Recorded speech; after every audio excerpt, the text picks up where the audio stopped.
माननीय सदस्य जयराम कुमार महतो जी।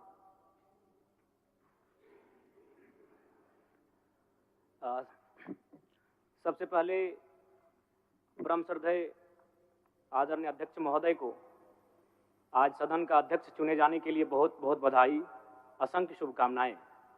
और आपके पोशाक से शायद परिचित हो रहा है कि आपने कुछ खोया है, और ये सदन के साथ साथ मैं भी आपकी इस दुख की घड़ी में सहानुभूति प्रकट करता हूं। अध्यक्ष महोदय, तमाम विपक्ष के साथियों ने विशेष बात को रखा कि जो सरकार होती है संभवतः उनसे अगर कुछ त्रुटि हो भी जाती है तो उसके बचाव में खड़ी अपने आप को पाती है। तो इसलिए अगर आप वास्तव में अगर झारखंड राज्य की समस्याओं से परिचय होना चाहते हैं तो आपको विपक्ष में बैठे और नए विधायक जो चुनकर आए हैं उन्हें आपको बेहतरीन अवसर देने का प्रयास करना होगा।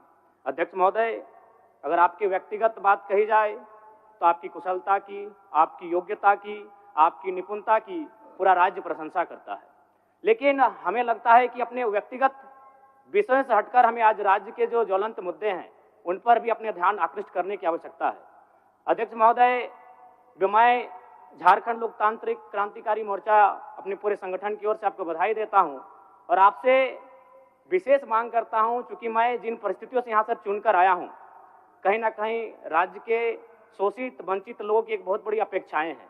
इसलिए जिस दृष्टि से आप सत्ता पक्ष को देखेंगे, जिस दृष्टि से आप विपक्ष को देखेंगे, उसी दृष्टि से मुझे भी और मेरी पार्टी की ओर से मुझे बात रखने का अवसर दिया जाएगा। मैं आपसे ये मांग करता हूं, क्योंकि आज जो हमें बात को रखने का अवसर दिया गया है ये बधाई है। मैं आपको पुनः बधाई देने के साथ साथ बस मैं ये कहना चाहूँगा, चूँकि मैं एक छात्र के नाते इस विधानसभा में आया हूँ, छात्र की गलियों से, छात्र आंदोलन से मैं पहचान बनाकर आया हूँ, और मैं आपके माध्यम से सरकार तक ये संदेश देना चाहूँगा।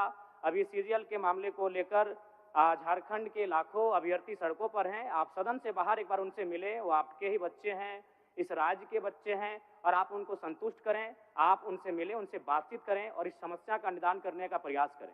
और चूंकि मैं एक विधानसभा से भी आता हूं, तो मैं आपको अपने विधानसभा के संदर्भ में ये कहना चाहूँगा, मेरा विधानसभा जो कि परासनाथ की तराइयों में आता है, वहाँ जो लोगों की समस्याएं हैं वह मूलतः शिक्षा और प्रवास को लेकर हैं। तो आपसे हमारी मांग होगी कि वहाँ शैक्षणिक हब में हमारे विधानसभा को तब्दील किया जाए, और साथ ही जो प्रवास की समस्या है, मैं इसलिए इस विषय को कहूँगा, मैं थोड़ा समय लेकर, कि आज देखिए इस सदन की बात करें तो कहीं ना कहीं हम लोग एक परिवार हैं और परिवार के नाते आज इस सदन में बैठे हैं। लेकिन मैं जिस विधानसभा क्षेत्र से आता हूं उसके आसपास के विधानसभा क्षेत्रों की एक घटना है। अभी कैमरून में 45 मजदूर फंसे हैं, तो मैं सदन बधाई के बीच में आपका ध्यान आकृष्ट करना चाहूँगा। ये गंभीर विषय है और वे रोते रोते टेलीफोन किए हुए थे कि उनको पानी की, केवल पानी पीकर वो कई दिनों से अपना दिनचर्या को काट रहे हैं।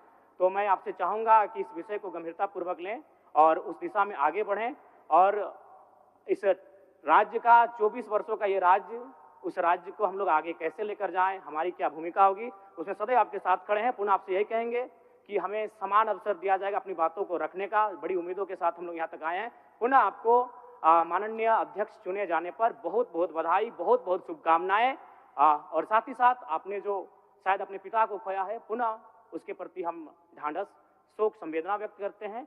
धन्यवाद। जोहार। झारखंड के तमाम शहीदों को नमन, वंदन। जय झारखंड, जोहार झारखंड।